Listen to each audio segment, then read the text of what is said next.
Itago niyo na lang ako sa pangalang May. 20 years old at kasalukuyang nag-aaral ng kolehiyo. Gusto ko sanang i-share sa inyo ang minsang karanasan ko na tumatak din talaga sa isipan ko. Doon ko rin napatunayan na totoo pala ang sinasabi nilang age doesn't matter. Dahil nagawa kong pumatol minsan sa aming trabahador. Sabi nila, malakas daw ang apil ko sa mga lalaki. Dala na rin siguro ng maputi at makinis kong kutis. Hindi nga lang ako katangkaran at pagdating naman sa korte ng katawan ay sakto lang. Maliit ang aking bewang at sakto lang ang pagkaslim ko na bumagay sa aking 5'2" na height. Hindi ako yung tipo ng babae na mayinhin at mahiyain. May pagkapilya din ako at maarte. Marami na ring nanligaw sa akin noon, ngunit sa kasamaang palad ay wala pa talaga akong interes na magka-boyfriend pa. Puro laro lang at walang seryosohan.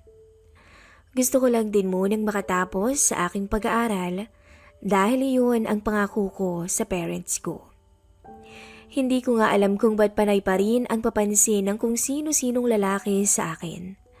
Lalo't hindi naman ako masyadong nag-aayos o nagpapaganda sa tuwing lalabas ako ng bahay. Ang aming pamilya nga pala ay kilala sa aming bayan. Dahil na rin sa mga naitayong negosyong bigasan ng aking lolo noon na pinagpapatuloy pa ring i-manage ng aking daddy. Meron kaming 4 na pinatayong bigasan. 2 sa aming bayan at tig-isa sa kalapit naming bayan.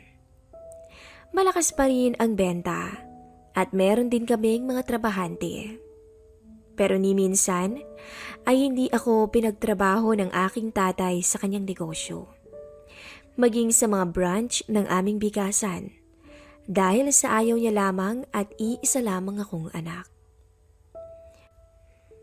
Sinabi ko na noon na gusto ko ring makatulong minsan pag hindi naman ako busy sa school. Pero sabi niya lamang ay sasabihin na lang niya raw ako kapag kailangan na ng taga-audit sa mga na-deliver na sako ng bigas. Total ay kaya pa naman niya ang mga to. Isang Sabado ay nagkasakit ang tatay ko at gustuhin niya man na magtrabaho ay hindi kaya ng kanyang katawan.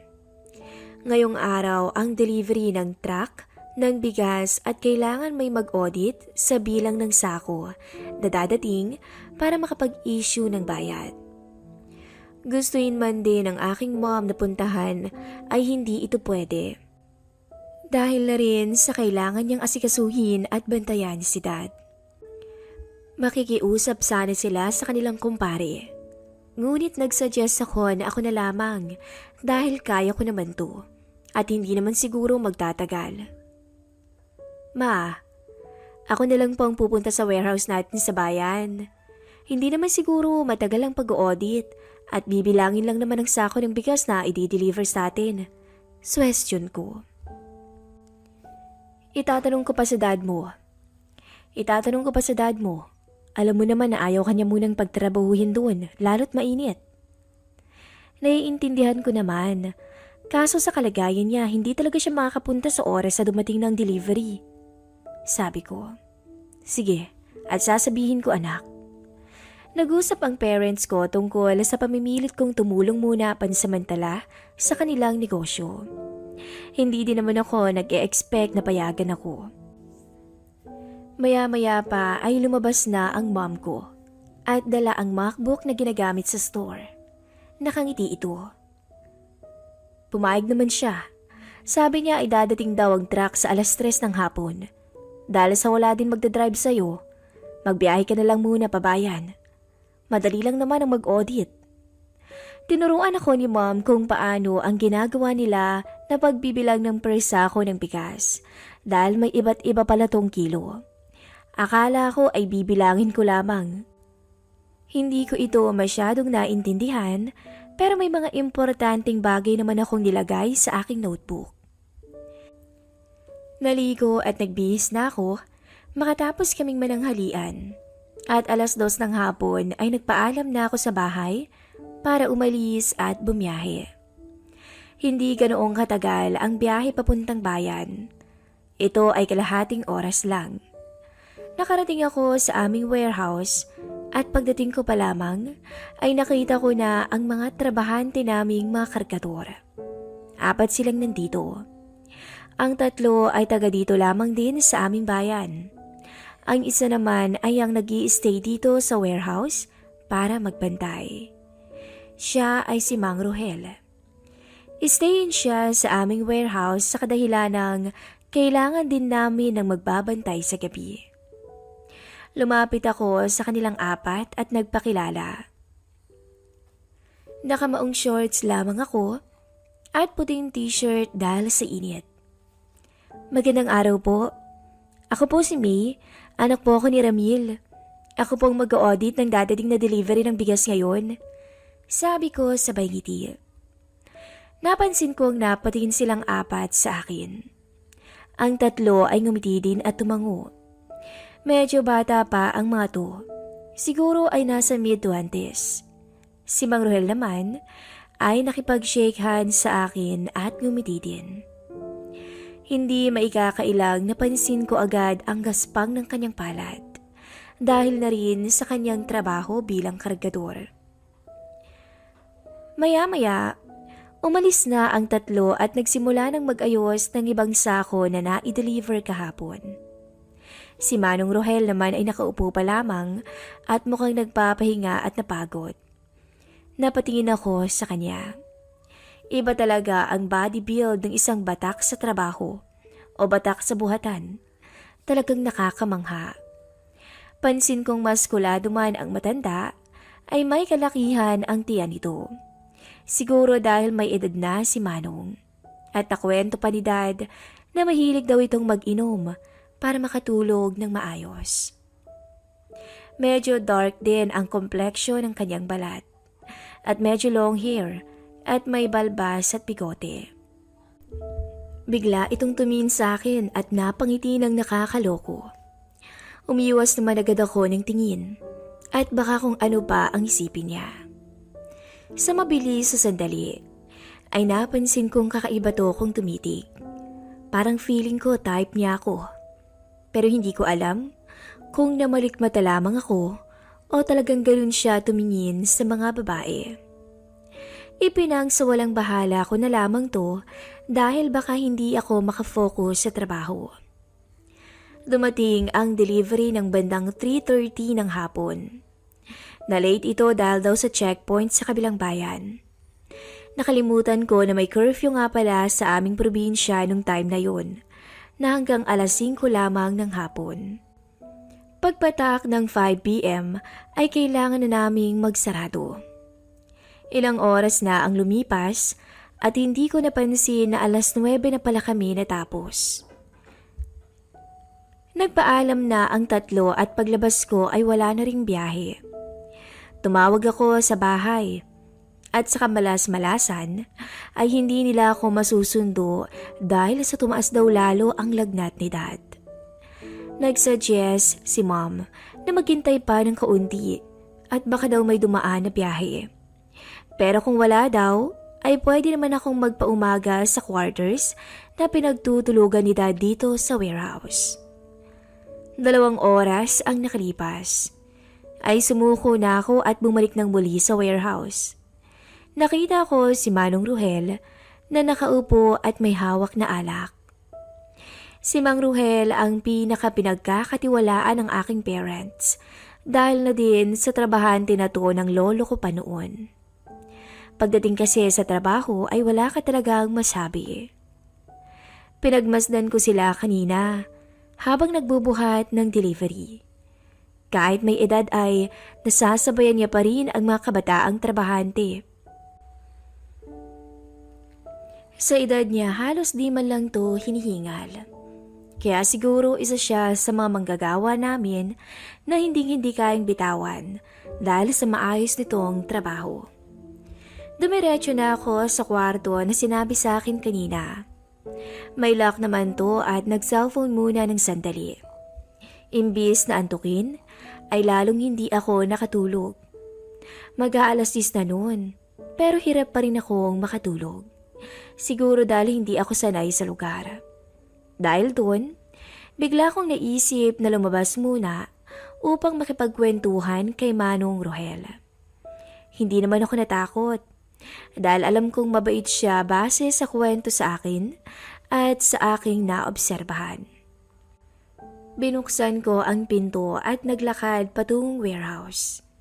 1 minuto lang ay andun na ako at nabungaran ko si Manong na nagiinom pa rin habang nakaupo sa isang sako ng bigas at nagpapa-music.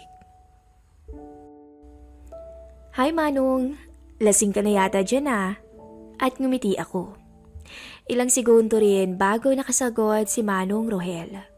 Marahil nagtaka to kung bakit ako nandun. Ikaw pala iha. Hindi naman. Nakakadalawang bote pa lang ako. Chill-chill lang. Nga pala, ba't hindi ka nakauwi? Masama pa rin po kasi yung pakiramdam ni Dad. Kaya hindi na ako nasundo. Mabuti na lang may kwarto pala dito. Ganun ba iha? O shit, samahan mo na lang ako uminom. Nako, hindi po ako nainom Manong. Okay. Hindi bale. Okay na ako kung sasamahan mo ako dito. Para naman may kausap din ako. Yun nga pong bala ko eh. Hindi kasi ako makatulog. Hindi ako pinilit ni Manong na uminom. Kaya lalong napabilib ako sa kanya. Kasi kung ibang lalaki lang, ay pipilitin ka talaga para abusuhin ang pagkakataon, lalo na kung may balak. Umupo ako sa isang sako na medyo malayo kay Manong. Ginitian ko siya habang pinagmamasdan. Mukhang mabait naman ang trabahador namin. Tahimik lang siya at inaantay lang din akong magsalita. Ilang taon ka na pala, Mang Rohel? Tanong ko. 58 na ako, iha. Nasan po pala yung asawa niyo? O yung mga anak niyo? Wala na sila. Medyo malungkot ang tono ng boses niya. Paano pong wala? Nung buntis kasi yung asawa ko. Nakunan siya at pati siya nadamay sa komplikasyon. Pasensya na Manong. Wala yun, iha.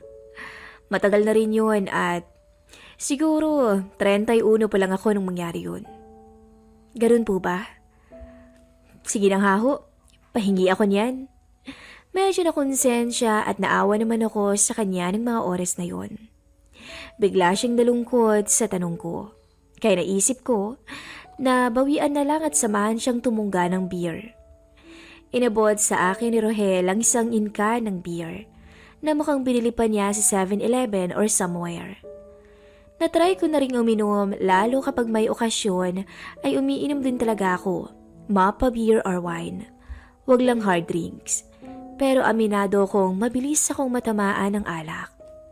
Kaya sa huli, nakapagkwentuhan pa ako kay Manong at madaling napalagay ang loob ko sa kanya.